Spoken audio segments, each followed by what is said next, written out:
47편 1절에서 9절 말씀. 47편 1절 말씀. 너희 만민들아 손바닥을 치고 즐거운 소리로 하나님께 외칠지어다. 지존하신 여호와는 두려우시고 온 땅에 큰 왕이 되심이로다.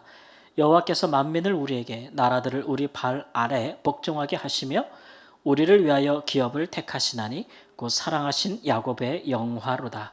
하나님께서 즐거운 함성 중에 올라가시며 여호와께서 나팔 소리 중에 올라가시도다. 찬송하라, 하나님을 찬송하라, 찬송하라, 우리 왕을 찬송하라. 하나님은 온 땅의 왕이심이라. 지혜의 시로 찬송할지어다. 하나님이 뭇 백성을 다스리시며 하나님이 그의 거룩한 보좌에 앉으셨도다. 문 나라의 고관들이 모이며 아브라함의 하나님의 백성이 되도다. 세상의 모든 방패는 하나님의 것이며 그는 높임을 받으시리로다. 아멘. 이 시편을 언제 이스라엘 백성들이 노래했을까 추정해 볼 수 있는 구절은 5절입니다. 하나님께서 즐거운 함성 중에 올라가시며 여호와께서 나팔 소리 중에 올라가시도다라는 말이죠.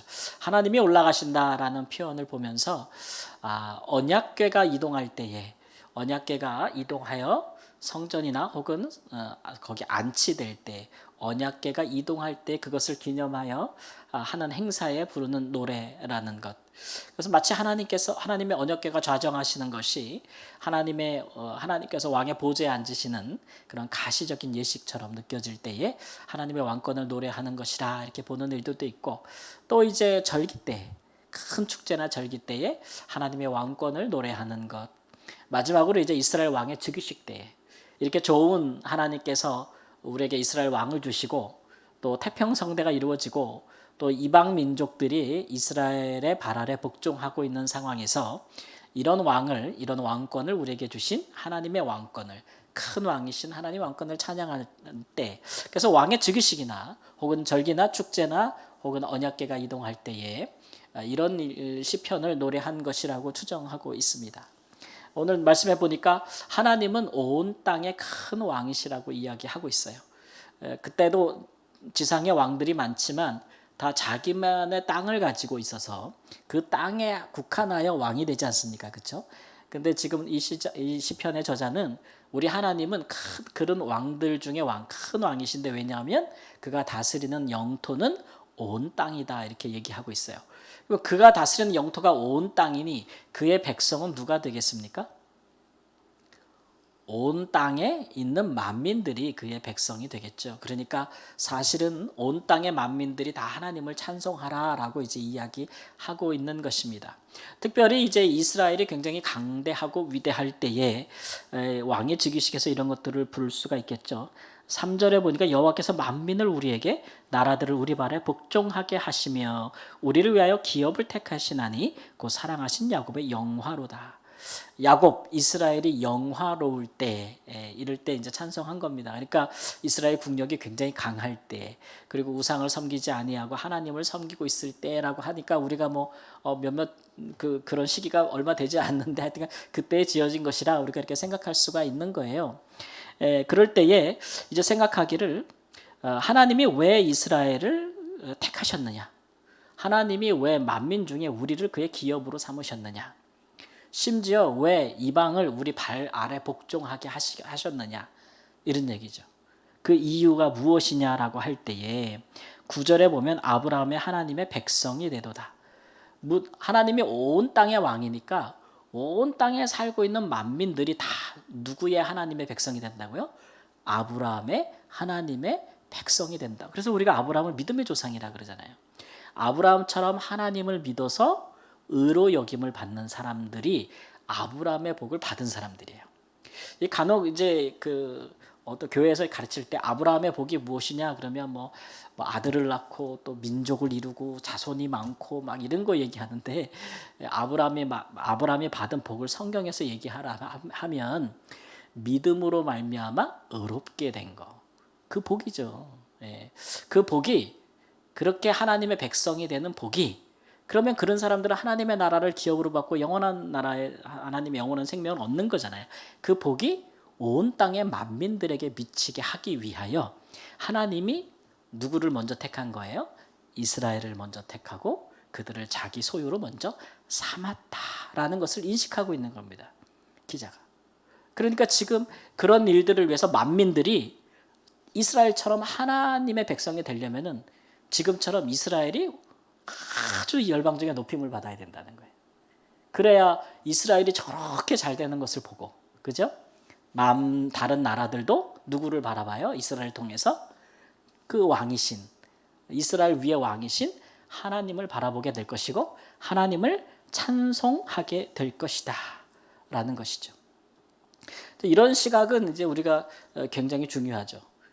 하나님이 나를 왜 택했느냐, 하나님은 왜 내게 복을 주셨느냐, 하나님은 왜 나를 높이셨느냐, 우리가 이렇게 생각할 때에 예를 들면 우리 민족은 하나님은 왜 우리 민족에게 복을 주셨는가. 근래 이렇게 보니까 참 우리 민족이 어려운 일을 많이 당했지만 우리나라가 위상이 굉장히 높더라고요. 그죠? 이제 강대국들도 함부로 우리나라를 할 수 없을 만큼 굉장히 위상이 높아지긴 했어요. 국민들이 얼마나 노력을 많이 하고 살았겠어요. 그러나 빛바랜 역사 속에서도 이렇게 우리나라가 강성할 수 있고 또 우리가 하나님 나라의 관점에서 보면 이렇게 작은 나라 대한민국에서 정말 세계 어느 나라 강대국 어느 교회들 못지않게 정말 앞장서서 선교를 하는 복음을 전하는 나라가 된 것은 정말 대단한 거 아니겠습니까? 우리나라처럼 식민 지배 받다가 원조 받아가지고 다른 나라를 돕고 원조하고 이런 나라가 없어요. 심지어는 복음을 받았다가 우리처럼 또 선교하는 나라도 거의 없어요. 그런 면에서 이것은 다 이제 하나님이 우리나라를 이제 사랑하시고 우리에게 복을 주신 까닭이죠. 그러면 이럴 때 이제 이스라엘 같은 입장이 왜 그렇게 하셨겠느냐 이런 얘기예요. 우리가 이런 것들을 논할 때 가장 기본적인 것은 이유는 없지만 굳이 얘기하라면 하나님 우리를 사랑하셔서죠. 이스라엘에게도 굳이 이유가 뭐냐? 왜 너희를 야곱을 택했느냐? 왜 아브라함이냐? 왜 야곱이냐?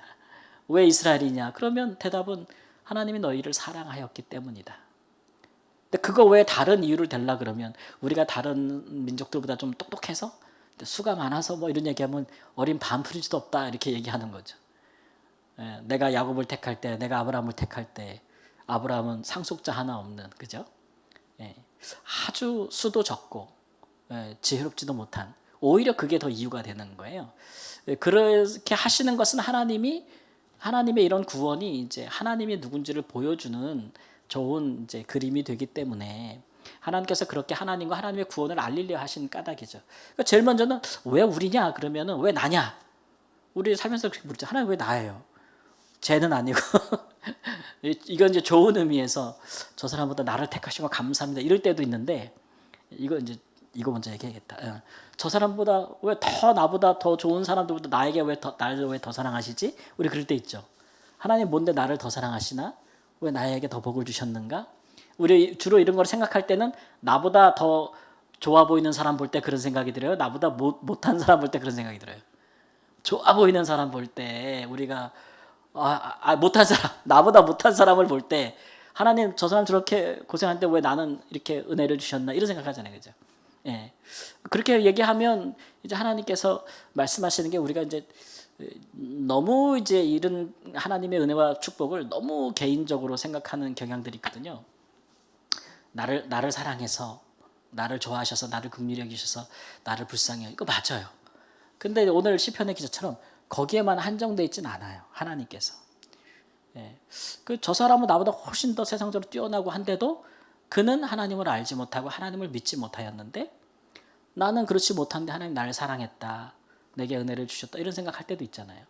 이럴 때나 저럴 때나 목적은 우리 자신에게 한정되진 않아요. 하나님이 그 일을 통해서 이제 하시려는 일들이 큰 그림이 있는 거죠. 그러니까 아브라함에게는 그게 아브라함을 통해서 모든 민족이 복을 받게 하려고. 그게 이스라엘일 때는 이스라엘을 통하여 열방이 주께 돌아오게 하려고. 오늘 말씀에서는 모든 문나라의 백성들이 아브라함의 하나님의 백성이 되게 하려고. 그런 의미입니다. 그러니까 하나님은 이런 큰 그림을 가지시면서도 이것들을 이루기 위해서 우리에게 또 개인적으로 오시기도 하시고 우리 가족에게도 찾아오기도 하시고 우리에게 부르시는 은혜를 주신다는 거죠. 그러니까 우리가 무엇인가 내가 하나님의 은혜를 입었구나. 내가 하나님의 축복을 받았구나.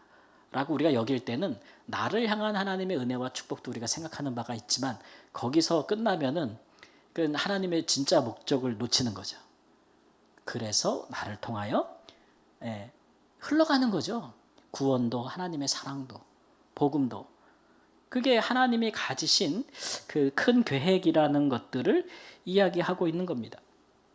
그래서 우리가 생각할 때 이게 시편을 보니까 정말 우리가 정말 모든 이방이 이스라엘에 복종할 때 이런 찬송을 부를 수 있구나. 그래서 우리가 생각할 때 우리가 정말 세상에서 제일 높아졌을 때 다른 사람들보다 안 믿는 사람들보다 혹은 동료들보다 내가 더 성공하고 내가 더 잘 될 때야 내가 이런 찬송을 부를 수 있구나라고 생각할 수도 있는데 사실 이 틀을 깨버린 게 누구냐 그러면 이제 예수님인 거예요. 구약에서는 그게 맞아요. 구약의 교회들은 다 여기에 이제 생각이 돼 있는 거죠. 하나님을 경외하면 그 사람은 반드시 세상에서도 부유하고 강건하고 장수하고 복을 받는 거예요. 그죠? 그건 이 구약의 백성들은 다 믿고 있던 거예요. 근데 그게 언제부터 깨지기 시작하냐면 이제 그들이 이렇게 나라를 잃고 포로가 되면서부터 깨지기 시작하는 거예요. 깨지기 시작하는 거예요. 그러면서 이게 뭐지 막 이런 생각을 하는 거예요. 왜냐하면 분명히 다 나라도 잃고 땅도 잃고 다른 나라에 포로로 잡혀가서 사는 비참한 신세가 되었는데 근데 거기서도 하나님의 말씀을 지키며 살다 보니까 그 이방 민족과 시간이 지나면서 어떻게 돼요? 거기서 오히려 이 목적이 이루어지는 거예요. 그들이 그렇게 흩어져 살면서 거기서 이방 민족들이 하나님의 백성이 되게 하는 일들에 그런 일들에 이스라엘 백성들이 이바지하게 되는 일들이 생기게 되는 거예요. 오히려 가나안 땅에 갇혀 살았을 때는 이루지 못하던 일들을 그렇죠? 그러니까 이게 뭔가 하나님의 백성들은 고난을 받아도 세상에 유익이 될 수 있는가 이런 생각들을 하기 시작하는 거죠. 그때 와서. 근데 거기에 결정타를 딱 날린 분이 누구냐 하면 예수님인 거예요. 세상에서 니들이 죽어도 영광이야. 뭐 이렇게 나오는 거예요. 예수님은. 세상에 십자가에 못 박혀 죽어도 그걸 통해서 구원은 이루어지는 것이고 너희들이 세상에 높임을 받지 않고 오히려 세상에 가장 낮은 자들과 함께하는 삶을 살아도 자발적으로 가난에 처해도 심지어는 네가 주의 나라를 위해 목숨을 바쳐도 뭐 이런 식으로 막 복음이 방향이 확 선회되는 거죠. 신약에 와서. 그러면 우리에게 주신 복음을 생각할 때 우리가 이 두 가지 복음을 다 받는데 사실은 그러니까 우리가 다 받으니까 한 가지만 갖고 있으면 안 되는 거예요. 그러니까 우리가 세상에서 높음을 받을 때만 하나님께 영광이 되겠다. 이렇게 생각하고 있는 것이면 그것은 예수 그리스도 이전에 머물러 있는 거예요. 근데 우리의 신앙이 성숙하게 되고 하나님의 구원의 섭리를 잘 알게 되면 어떤 생각이 드냐면 우리가 그렇지 못해도 우리는 하나님께 영광이 되겠다. 그렇게 생각을 하게 되는 거예요. 여러분 가난을 이기는 두 가지 방법이 있습니다. 가난을 이기는 우리가 이제 예수님을 믿고 사는데 우리가 가난해. 근데 예수님을 나는 믿어. 그러면 이 믿음이 가난을 이기는 길이 두 가지가 있어요. 첫 번째는 뭐냐면 당연히 부자가 되는 겁니다. 부자가 되는 겁니다. 그러면 가난을 이기는 거죠. 맞습니까? 그렇습니다. 가난을 이기는 우리나라 가난을 이기고 이렇게 일어나지 않았습니까? 근데 여러분 가난을 이기는 믿음이 이 가지만 있는 게 아닙니다. 또 뭐 어떻게 가난을 이길 수 있냐면 가난을 감내하는 것도 가난을 이기는 겁니다. 그 믿음이. 왠지 아십니까? 가난을 이기는 믿음이 없습니다. 근데 세상에 부한 자들만 있는 것이 아니고 우리의 복음은 부한 자들을 위한 복음만은 아니잖아요. 그러니까 평생 가난하다는 이유 때문에 예수 그리스도를 믿지 않을 이유가 되지 않는다. 그렇지 않습니까?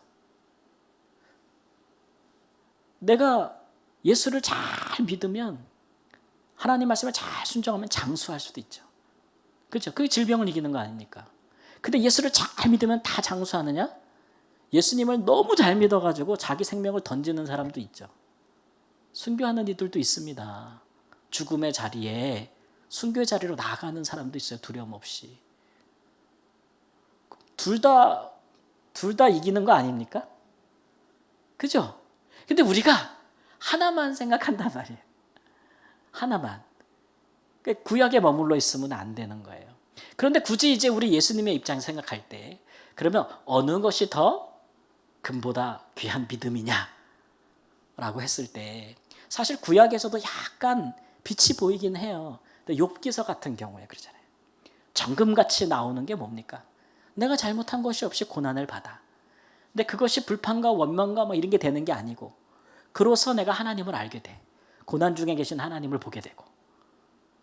그러니까 나는 하나님 믿어서 잘 되는 것만 꿈꾸는데 하나님은 세상을 위하여 고난을 받아요. 그러니까 그런 것들을 내가 잘못한 것이 없이 고난당하는 삶을 이해하기 시작하면서도 그리스도를 이해하고 하나님을 이해하기 시작하는 거예요. 그런 것들이 욥기서에서 살짝 나온단 말이에요. 그게 정금 같은 믿음인 거죠. 그런데 신약에 오면 온통 그 얘기뿐이에요. 온통 그 얘기뿐이에요. 그러니까 우리가 이런 부분들을 잘 생각하셔야 돼요. 우리가 모든 것을 이기는 믿음이라는 것이 어떤 부분들인지. 그러니까 결국은 우리가 부하나 가난하나 건강하나 그렇지 못하나 혹은 성공하나 세상에서 볼 때 그렇지 않은 사람 같아도 우리는 다 이 하나님의 목적에 의하여 세상에 유익이 될 수 있는 사람들이에요. 죄만 이렇게 지면서 하지 않는 한 그렇다는 거죠. 그래서 우리의 생각을 좀 넓힐 필요가 있어요. 그런 부분에. 넓힐 필요가 있어요. 여러분 선교사님들 뭐 가끔 고생 많이 하시는 분들 오면은 여러분들 보면서 뭐라 그래요? 내가 그런 분도 봤네. 내가 예전에 분당에서 부목하는데 선교사님이 필리핀 민다나오라는 섬에서 정말 이슬람 지역에서 엄청 고생하다가 병이 걸려서 왔어. 근데 그 교회는 어떻게 그 선교사님을 다뤘는지 알아요? 아, 선교사님 교회도 오지 말래. 교인들 보기 창피하다고. 교인들이 선교사님이 일하다가 병든 거 보면은 교인들에게 유익이 되겠냐고. 한국에 병원에 왔는데 교회도 못 오게 하더라고. 그런 교회도 봤어. 이상하죠? 미쳤다 그러네. 내가 봐도 미쳤어. 교회도 못 오게 하고 접촉도 못 하게. 그건 무슨 복음이에요? 그런 복음이 있어요, 성경에? 오히려 주의 나라를 위해서 그렇게 헌신하다 오면 뭐 해줘야 돼요? 귀히 여기고 보살펴줘야 되는 거잖아요. 근데 우리가 남한테는 그렇게 한다고, 남한테는. 근데 하나님이 너도 그렇게 이러면 우리는 이게 헷갈려. 아, 하나님 나는 그런 자리는 좀 이렇게 된다. 근데 사실은 제가 늘 말씀드리지만 두 가지를 다 갖고 있어야 되는 거예요. 우리가 세상에서 높임받으며 주의 영광을 전할 수도 있지만 그러나 예수님처럼 가장 낮은 자리에서 하나님의 영광을 나타낼 수도 있어요. 굳이 우리가 가진 복음이 어떤 복음이 더 강한 우리가 강한 자냐, 우리의 믿음이 어떨 때 더 강하냐는 후자예요. 후자야죠. 십자가를 지는 게 더 강한 거지. 그렇지 않겠어요? 거기까지 우리의 믿음이 나가고 우리의 이해가 나아가고 그러면 우리는 그리스도를 닮아가는 사람들인 거죠. 근데 거기까지 나아가지 못하는 이 시대의 신앙이 편안함과 안락함만 추구하는 우리가 이 시대 신앙이 그것이 우리의 신앙의 이 시대 흐름이라면 그것이 복음이 될 수 있겠는가라는 거죠. 우리가 할 수 있는 일이 적지가 않습니다, 여러분. 이게 신앙의 공공성이라고 우리가 얘기를 하는데 우리가 보통 신앙을 생각할 때 개인 많이 넓혀봤자 가족만 생각하는 거예요. 얼마나 이기적인 거예요. 근데 하나님은 오늘 시편에 말씀하시는 것처럼 우리를 너무 사랑하고 개인적으로 우리에게 다가오시지만 그러나 그는 큰 그림을 항상 그리고 있어요. 내가 너희를 택한 것은, 내가 너에게 기업을 준 것은 만민을 향한 것이다. 다윗이 하나님을 너무 사랑해서 성전 짓기를 원해가지고 막 그러니까 하나님이 그래 그 집을 뭐라 그래요? 근데 만민이 기도하는 집으로 지내잖아요. 이게 하나님의 마음인 거예요. 하나님의 마음. 거기까지 좀 나가야 돼요. 신앙의 공공성, 선교성이에요. 이게 선교적 방향이에요. 항상 그래야 돼요. 항상. 그런 마음으로 우리의 신앙이 더 성숙하고 한 걸음 더 나아갈 수 있도록. 그래서 우리가 잘 되고 높아지는 것만으로서 사는 것이 내게 좋다, 편안하다 이렇게 라고 생각이 될 때 이제 우리 예수님의 십자가가 탁 다가오면 그것만은 아니지라는 생각을 하게 되는 것이죠. 그렇게 우리가 가진 복음과 정말 하나님을 진심으로 찬송하는 것이 어떤 신앙의 모습인지를 다시 한번 생각할 수 있는 은혜가 있기를 주님의 이름으로 축원합니다. 아멘.